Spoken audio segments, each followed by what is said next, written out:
আপনারা ইলেকশন করেন, হরতাল করেন, এই করেন সেই করেন, আমার কথাটা ছোট ভাই হিসাবে বিশ্বাস করেন।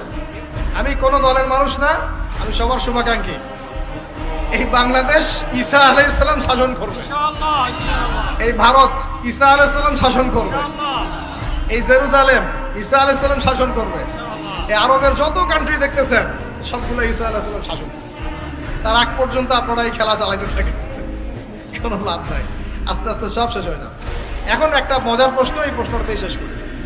ইমাম মাহদী আবার কখন আসবে?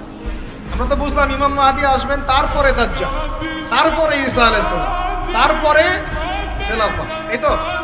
ইমাম মাহদী আবার কখন?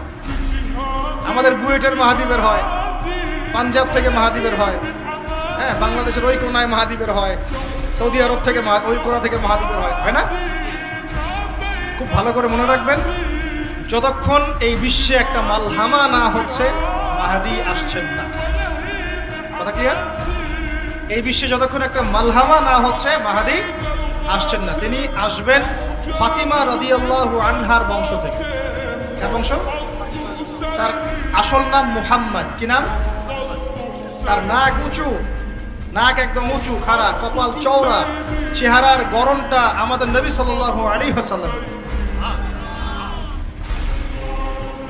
তার বাবার নাম হবে আব্দুল্লাহ, তার মায়ের নাম হবে আমিনা। তিনি দায়িত্ব নিতে চাইবেন না, তিনি দায়িত্ব নিতে চাইবেন না। তিনি দায়িত্ব না নেওয়ার জন্যে মদিনা থেকে পালিয়ে মক্কায় চলে আসবেন। ভয়ে আমাকে দায়িত্ব দিও না, এই ভয়ে। ও তিনি আরবি ভাষায় কথা বলবেন, বাংলা ভাষায় না। এখনকার মাহাদিরা পাঞ্জাবি ভাষায়, বাংলা ভাষায় কথা বলেন, ঠিক আছে?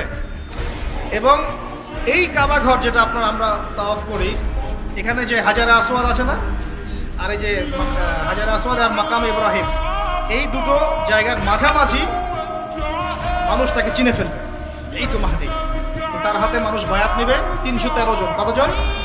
ওই তালুত বাহিনী তো 313, বদরও 313, এখানেও 313। এবার শুরু হবে আসল।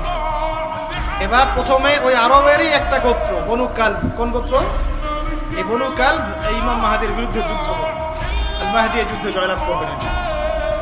তারপরে সিরিয়া, শাম থেকে, শাম মানে শুধু সিরিয়াই না, ওই পুরো অঞ্চলটাই শাম, ওখান থেকে একটা দল আসবে এই মাহদীর সাথে যুদ্ধ করার জন্য। আল্লাহ পাক তাদেরকে মক্কা মদিনার মাঝখানে বাইদা নামক জায়গায় বসে। কোন জায়গা?